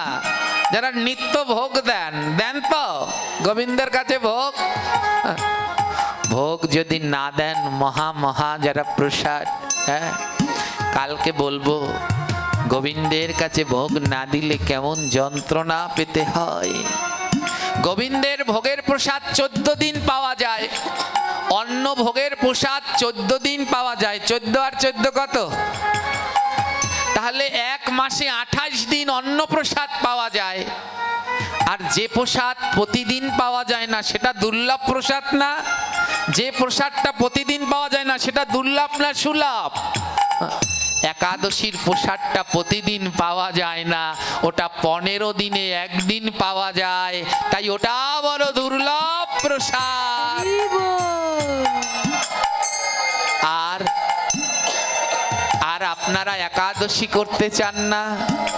একাদশীর প্রসাদ বড় দুর্লভ প্রসাদ, যেই প্রসাদ পাওয়ার জন্য রাম লক্ষ্মণ ভরত শত্রুঘ্ন সীতা সবাই চলে আসেন। এবার সে কি আনন্দ! এবার হনুমান বলছে, এ কি তোমরা সবাই এমন করে নৃত্য করছো? হনুমান, এক ভক্তের প্রসাদ আমরা পাই, সে কি আনন্দ! হনুমান বলে, আমাকে নেবে না? বলে 15 দিন পরে আজ হনুমান চলে এসেছে, আর রামার তো গায়ে আগুন জ্বলছে, এটা আবার কোথা থেকে এনেছে? হ্যাঁ, এ তো সব শেষ করে দেবে আজ, আমি কি খাবো? পরের একাদশী চলে এসেছে, গুরুদেবের কাছে বলছে, গুরুদেব আপনার গোডাউনে যত তরকারি আছে সব পাঠান। বড় জ্বালা, এখন আর ভগবান একজন না 8 জন ভগবান আসে, রাম লক্ষ্মণ ভরত শত্রুঘ্ন আর সঙ্গে তাদের 4 জন সহধর্মিনী, 8 জন ভগবান, আর তার সাথে পাহাড়ের মতো একখান হনুমান আসে, সব খেয়ে নেয়। গুরুদেব মনে মনে বলছে, বিষয়টা তো বড় ভাববার, এত তরকারি পাঠানো হচ্ছে, ঠেলা গাড়ি করে পাঠানো হচ্ছে, এত তরকারি তো এতটুকু বাচ্চা খেতে পারে না, আর এত ছোট বাচ্চা, ও তো মিথ্যে বলার লোক নয়। গুরুদেব বললেন, আজ আমি নিজে যাব, আর নিজে গিয়ে দেখব ওই যমুনার তীরে কি হয়। গুরুদেব নিজে গেলেন যমুনার তীরে, আর গিয়ে দেখলেন সেই সারি সারি আসন পেতেছে রামা। গুরুদেব গাছের আড়ালে লুকিয়ে রয়েছেন, যেই না রামা ডাকলেন, গুরুদেব চোখ তো তেমন নির্মল নয়, মা নির্মল নয়ন না হলে কোনোদিন গোবিন্দ দর্শন করা যায় না। ঠাকুর মহাশয় তার পদে গাইলেন, গাও গাও পুনঃ গৌরাঙ্গের গুণ সরল করিয়া মন, মন সরল না হলে কোনোদিন গোবিন্দ পাওয়া যায় না। গুরুদেবের মনে একটু জটিলতা ছিলেন, কিন্তু গুরুদেব শাস্ত্রগ্রন্থ অধ্যয়ন করেন, তাই গুরুদেব জানেন। যেই না ওই রামা ডাকতে লাগলেন ভগবানকে, ভগবান আসলেন, গুরুদেব দেখতে পেলেন না, কিন্তু অনুভব করলেন ভগবান যেখানে আসেন সেখানে নির্মল বাতাস প্রবাহিত হয়। গুরুদেব অনুভব করলেন নির্মল বাতাস প্রবাহিত। তার মানে আমার ভগবান এসেছে। ভগবান যেখানে আসে সেখানে খুব সুন্দর সুগন্ধি আসে, যেই সুগন্ধ পৃথিবীর কোথাও পাওয়া যায় না। গুরুদেব অনুভব করলেন সেই সুগন্ধি পাওয়া যাচ্ছে। গুরুদেব অনুভব করলেন যেখানে ভগবান এসেছে। ছোট্ট রামা কলা পাতায় সবাইকে সেই সবজি দিচ্ছেন, আর সবাই সেই সবজি পাচ্ছেন। গুরুদেব দেখছেন কলা পাতার সবজি কমছে, কিন্তু কে নিচ্ছে গুরুদেব সেটা দেখতে। গুরুদেব বুঝতে পারলেন এখানে ভগবান এসেছে, কিন্তু আমার মতো নাস্তিকের চোখে ওই গোবিন্দ দর্শন হবে না। গাছের আড়াল থেকে রামা ছুটে গিয়ে লুটিয়ে পড়লেন, রামা আমি শাস্ত্র গ্রন্থ অধ্যয়ন করে যে গোবিন্দ পেলাম না, তুই একাদশী ব্রত পালন করে সেই গোবিন্দ পেলি। আমি নির্জলা একাদশী করে যেই গোবিন্দ পেলাম না, তুই সবজি দিয়ে একাদশী করে সেই গোবিন্দ পেলি, সেই রাম পেলি। আমার নির্মল মনের দরকার হয়। ও রামা বল না, বল না, তোর রামকে একটু বল, আমাকে যেন দেখা দেয়। ভগবান রামচন্দ্র বললেন, রামা তোমার গুরুদেবকে বলে দাও ওর মন সরল না, আর যার মন সরল না আমি তাকে দেখা দেই না। তোমার গুরুদেবকে বলো ও গুরু হতে হতে উঁচু আসনে উঠে গেছে। বলে কোনোদিন যদি কারো মনের মধ্যে এই ভাব আসে আমি গুরু, আমি কেন ভক্তের চরণে স্পর্শ করব, আমার চরণ সবাই স্পর্শ করবে, সেই দিন আর সে গুরু থাকে না। ও রামা, তোমার ওই গুরু মনের ভিতরে দম্ভ হয়েছে, ওকে বলো ও সেদিন আমার দর্শন পাবে যেদিন সাধু সঙ্গ করবে।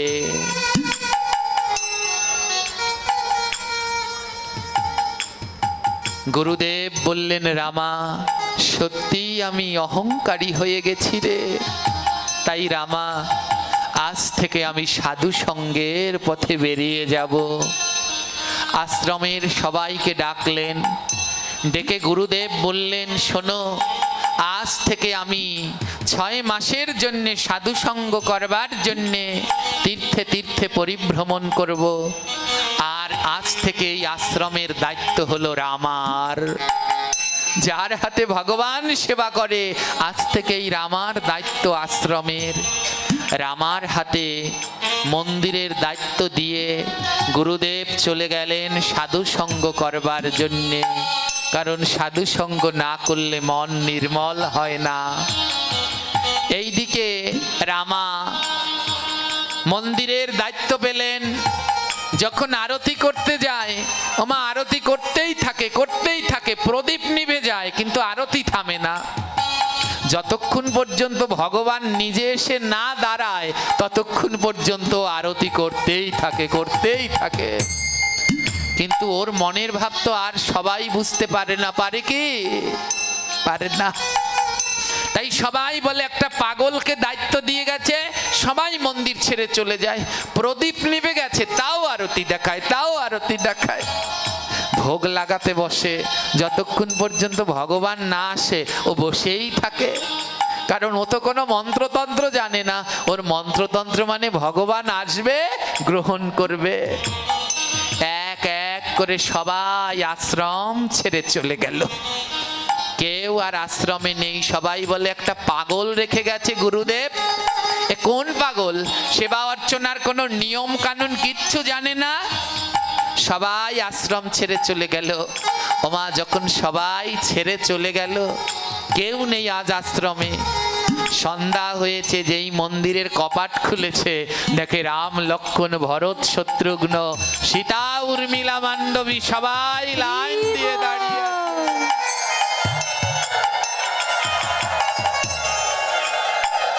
রামা বলছে, এ কি ভগবান, এতদিন কদিন তোমাদের ডাকতে ডাকতে আমি পাগল হয়ে যেতাম, আমার 2-3 ঘন্টা লাগতো আরতি করতে, আর আজ যে একেবারে সন্ধ্যাবেলা আসিয়ে 4 জন দাঁড়িয়ে রয়েছ। ভগবান বলছে, এতদিন অনেকগুলো আশ্রমে চোখ ছিল, আজ আর কোনো চোখ নেই, আজ ভক্ত আর ভগবান।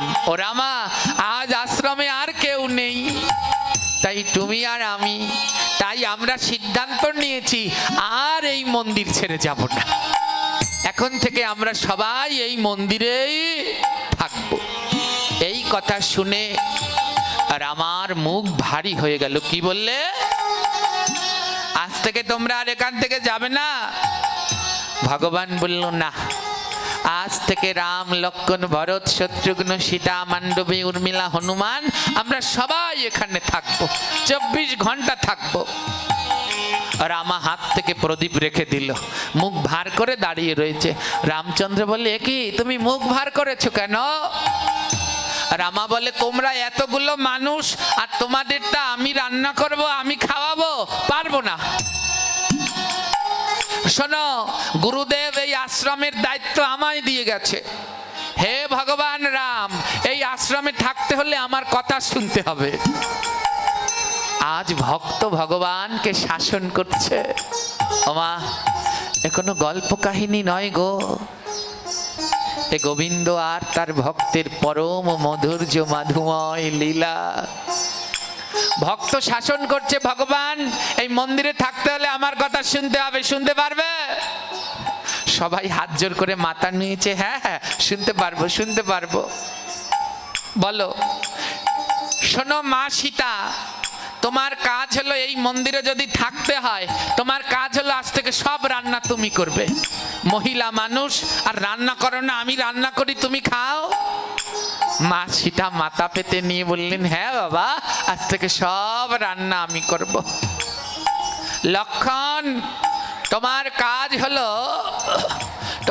হলো তুমি তো শক্তিশালী, দেখি বডি টডি ভালো, তোমার কাজ হলো ওই নদী দিয়ে জল আনবে, এই আশ্রমের সব জল তুমি আনবে। লক্ষণ বলে, আমি রাজি। ভরত শত্রুঘ্ন, তোমার কাজ হলো এই আশ্রম ঝাড় দেবে আর মুছে দেবে। ভরত আর শত্রুঘ্ন বলে, এই কাজ করার জন্য কতদিন ধরে অপেক্ষা করে বসে আছে। মান্ডবী, উর্মিলা, তোমাদের কাজ হলো মা সীতার জন্য এই সবজি আমানিয়া করে দেবে আর থাল বাসন সব ধুয়ে দেবে। মান্ডবী আর উর্মিলা বলে, যা তোমার আজ্ঞা। হনুমান বললে, আমি কি করব? বলে, তুমি তো ভালো লাফাতে পারো, তুমি গাছে গাছে উঠে ডালপালা পেরে আনবে আর সেই দিয়ে মা সীতা রান্না করবে। রামচন্দ্র বলে, আমি কি করব? ছোট্ট রামা বলে, আমি বোকা বলে আমায় এত বোকা ভেবেছ? কেমন সরল মন। রামচন্দ্র বলল, ভক্ত আমায় কাজ দেবে না? রামা বলছে, আমি বোকা বলে এতই বোকা ভগবানকে দিয়ে কাজ করায়? বোকা না যে তোমাকে দিয়ে কাজ করাবো, তুমি ভগবান না, তোমার কাজ করতে হবে না, তুমি ওই সিংহাসনে বসে থাকবে। মা সীতা রান্না করবে, লক্ষণ বাবা জল আনবে, আর ভরত আর শত্রুঘ্ন বাবা ঘর ঝাড় মুছে দিয়ে দেবে, আর উর্মিলা মা, মান্ডবী মা ফুল তুলে দেবে, সবজি আমানিয়া করে থাল বান্ড ধুয়ে দেবে, আর হনুমান রান্নার জন্য সব কাঠ পেরে আনবে। মা সীতা বললেন, ও বাবা, তা আমি যে রান্না করব অন্ন পাবো কোথায়? অন্নকে এনে দেবে। ছোট্ট রামার দুই নয়নে জল। ও মা, আমায় সবাই বোকা বলে, তাই বলে এত বোকা নই। ও মা, আমি অন্ন এনে দেব। তুমি যে ছোট রামা। বলে, ছোট কি? আমার গুরুদেব বলেছেন, কাঙালের মতো দরজায় দরজায় না গেলে গোবিন্দ পাওয়া যায় না। ও মা, তুমি রান্না করবে, আমি তোমার রান্নার জন্য অন্ন জোগাড় করব, কোথায় পাবে? রামা বলে, কেন? আমি ভক্তের দ্বারে দ্বারে গিয়ে ভিক্ষা করব, ভক্তের দ্বারে দ্বারে আমি ভিক্ষা করে অন্ন আনবো, আর সেই অন্ন আমার মা সীতা রান্না করবে। ছোট্ট রামা আঁচল পেতে ভক্তের দ্বারে দ্বারে গিয়ে ভিক্ষা করছে। বলি, দাও দাও ভিক্ষা নগরবাসী, দাও দাও ভিক্ষা নগরবাসী। বলি, দাও দাও ভিক্ষা নগরবাসী, দাও দাও ভিক্ষা নগরবাসী। কোথায় গয়া কোথায় কাশী, কোথায় গয়া কোথায় কাশী, কোথায় গয়া কোথায় কাশী, কোথায় গয়া কোথায় কাশী। দাও দাও ভিক্ষা নগরবাসী, দাও দাও ভিক্ষা নগরবাসী। ঘরে প্রভু উপবাসী, ঘরে প্রভু উপবাসী, ঘরে প্রভু উপবাসী, হরে প্রভু উপবাসী। দাও দাও ভিক্ষা নগরবাসী, দাও দাও ভিক্ষা নগরবাসী। ছোট্ট রামা নগরে নগরে ভিক্ষা করছে, আর নগরে নগরে ভিক্ষা করে সেই ভিক্ষার অন্ন নিয়ে আসলো মা সীতার কাছে। কেউ উঠবেন না, এখন আমাদের আলোচনা শেষ হয়নি, শেষটা পর্যন্ত সবাই শ্রবণ করুন। ভক্তের দ্বারে দ্বারে ভিক্ষা করে সেই ভিক্ষা অন্ন এনে মা সীতার কাছে দিলেন। আর মা সীতা সেই ভিক্ষা অন্ন রান্না করলেন, ভোগ হচ্ছে, আনন্দে থাকছে। দেখতে দেখতে 6 মাস কেটে গেল। আর 6 মাস গুরুদেব সাধু সঙ্গ করলো। আর 6 মাস ধরে সাধু সঙ্গ করার ফলে গুরুদেবের অন্তর পবিত্র হলো। 6 মাস পরে গুরুদেব যখন নিজের এলাকায় ফিরল, এলাকায় ফিরে সবাইকে জিজ্ঞেস করলো, হ্যাঁ গো আমার আশ্রমের খবর কি? বললে একটা পাগল রেখে গেছো, এখন আর ওই আশ্রমে কেউ যায় না। গুরুদেব বলে, কি বলে কেউ যায় না? গুরুদেব যখন আশ্রমের কাছে গেলেন, আর গুরুদেব গিয়ে দেখে আশ্রমের পুকুরের ঘাটে সাক্ষাৎ লক্ষণ কলসি করে জল ভরে নিয়ে যাচ্ছে। হরিবল হরিবল। ওই আশ্রমের ঘাটে লক্ষণ জল ভরে, আশ্রমের ঘাটে লক্ষণ জল ভরে। আবার উর্মিলা মান্ডবী থালা পরিষ্কার করে। উর্মিলা বান্ধবী থালা পরিষ্কার করে। ভরতার শত্রুঘ্ন ঘরে ঝাড়ে দেয়, তার শত্রুঘ্ন ঘর ঝাড় দেয়। হনুমান ভক্তের জন্য কাঠ নিয়ে আয়। হনুমান ভক্তের জন্য কাঠ নিয়ে আয়। গুরুদেবের নয়নে জল ঝরছে। আমি কি দেখছি? লক্ষণ নিচ্ছে জল, ভরত শত্রুঘ্ন দিচ্ছে ঘর ঝাড়। আমার মা সীতা কই? রান্নাঘরে ঢুকে দেখে সীতা মা আমার রন্ধন করে। সীতা মা রন্ধন করে। আহা, তার মানে আমার প্রভু রামও আছে। আমার রাম কই? যখন গর্ভ মন্দিরে ঢুকলো, গর্ভ মন্দিরে রামচন্দ্র আমার শুয়ে আছে। আরে ভক্ত রামা চরণ সেবা করে। ভক্ত রামা চরণ সেবা করে। ভক্ত রামা চরণ সেবা করে। ভক্ত রামা চরণ সেবা করে। আর ইহা দেখে ভক্তগণ জয় জয় করে। জীবনিশি ভক্তগণ জয় জয় করে। আহা, ইহা দেখি ভক্তগণ উলুধ্বনি করে। জীবনিশি ভক্তগণ উলুধ্বনি করে। আহা, লুটিয়ে পড়লেন গুরুদেব। রামের চরণে নয়, রামার চরণে লুটিয়ে পড়লেন। ধন্য রামা, ধন্য। হে কৃষ্ণ ভক্তগণ, এই আলোচনার শিক্ষা কি? কেউ যদি নিষ্ঠার সাথে এক মনে একাদশী ব্রত পালন করে, ভগবান তার কাছে ধরা দেয় দেয় দেয়। ওই অন্ন প্রসাদের থেকেও একাদশীর সবজি প্রসাদ আরো বড় হয়। হরিবল। তাই কালকে একাদশী ব্রত। ওমা, আমাদের এই ভক্তি জগতে সব থেকে আমি বারবার একটা কথা বলি, ভগবানকে পেতে হলে 3টা জিনিস লাগে। বিশ্বাস লাগে, ভক্তি লাগে, আর ধৈর্য লাগে। কি কি লাগে? এই 3টা জিনিসের মধ্যে আমাদের কোনটা কম? ভক্তি না, ধৈর্য কম। 2 ঘন্টা ভাগবত শুনলেন আর 5 মিনিটের ধৈর্য নাই। দেখুন কেমন তেলাচোরার মতো দৌড়াদৌড়ি শুরু করে। এই রামায়ণের ভিতরে একটা গান আছে, পাপের গান, পরে দেখবেন। রত্নাকার নারদ সংবাদে ভাগবত পাঠ শেষে যদি প্রার্থনা না করে কেউ ওঠে, এরা পরের জন্মে তেলাপোকা হয়। অর্থাৎ এদের ধৈর্য কম। সব থেকে তেলাপোকার কি? ধৈর্য কম, এক জায়গায় দাঁড়াতে পারে না, দৌড়, এই আছে তো এই নেই। তাই এই 2 ঘন্টা ধৈর্য হলো, 10 মিনিটের আর ধৈর্য নেই। তাই তেলাচোরা হবে গো, তেলাচোরা হবে গো। যাদের ধৈর্য কম তেলাপোকা হবে গো।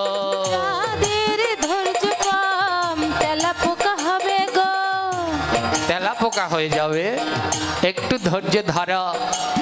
তো সেই একাদশী ব্রত পালন করে রামা গোবিন্দকে, রামচন্দ্রকে লাভ করলো। তো কোন প্রসাদের মূল্য বেশি, প্রতিদিনের নিত্য ভোগের না একাদশীর মহাপ্রসাদের? তাহলে আপনারা কেন একাদশী করতে চান না?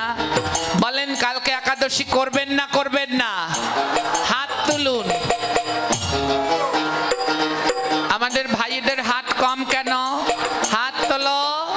কালকে একাদশী, একদিন অন্ন খেলে না খেলে মরবে না? আমি তো 12 মাস অন্ন খাই না, আমি মরে যাই? আমি 12 মাস তো ভাত খাই না, কোনো ধরনের রুটি তেল তোল কিছু খাই না, সাধারণ সবজি। আমার 12 মাস একাদশী। যদি কেউ জোর করে একদিন আমায় ডাল তরকারি দিয়ে দেয়, আমার মনে হয় আজ আমার একাদশী ভেঙে গেল। হ্যাঁ, ওই সিদ্ধই আমার কাছে আনন্দের লাগে।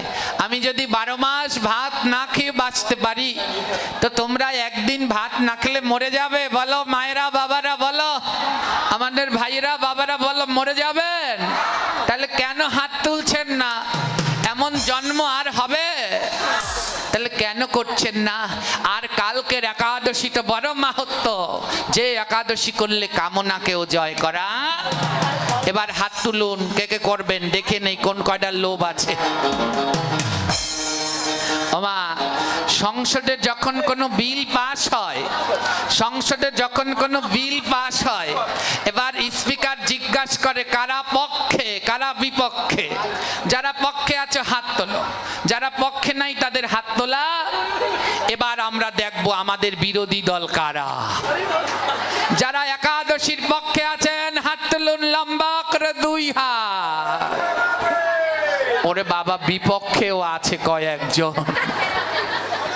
আমা, এত বলার পরেও যদি কাজ না হয়, তাহলে আর কোনোটাই হবে? 20 কচু চেনেন? 20 কচুতে যত মশলা দেন ও খাওয়া যায়? মিথ্যা কথা বলেন কেন? আমাদের মায়েরা এমন রান্নার পদ্ধতি জানে, 20 কচুও রাঁধে। তো কতেক এখানে 20 কচু আছে, এত বলার পরেও হাত উঠায়। কিন্তু আমার দৃঢ় বিশ্বাস, কোনো না কোনো ভাগবত বক্তা আসবে, এসে এমন পাঠ করবে, সেদিন এই 20 কচুরাও গোবিন্দ সেবায় লেগে যায়। আমার দৃঢ় বিশ্বাস, একদিন না একদিন সবাই একাদশী ব্রত পালন করবেন। ওমা, কালকের একাদশী ব্রতটা আপনারা সবাই করেন। করো জোরে, আপনাদের কাছে আজ ভিক্ষা চাই, কালকে একাদশী ব্রতটা করেন। অনেকে বলেছেন বাবা একাদশীর আগের দিন তো নিরামিষ খেতে হয়, আজ তো মাছ খেয়ে ফেলেছি, কি করব? ভয় নাই, কিচ্ছু হবে না।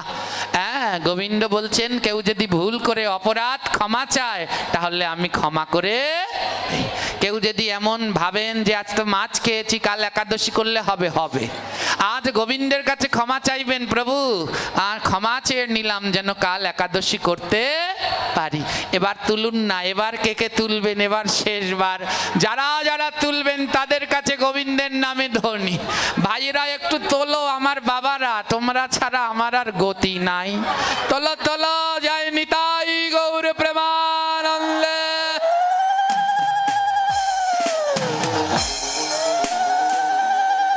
মায়েরা, অল্প কয়েকজন আছে হাত তোলেননি, সে আমার বাবারা আর ভাইয়েরা। কালকে বাড়িতে ঝগড়া, কালকে কি কোনো রান্না বাড়া চলবে?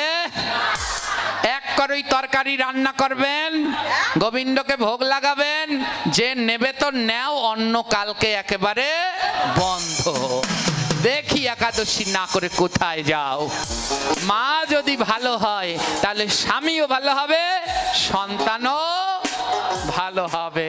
তাই আপনাদের দায়িত্ব নিতে হবে, ঘরে ঘরে যেন একাদশী ব্রত হয়। জয় নিতাই।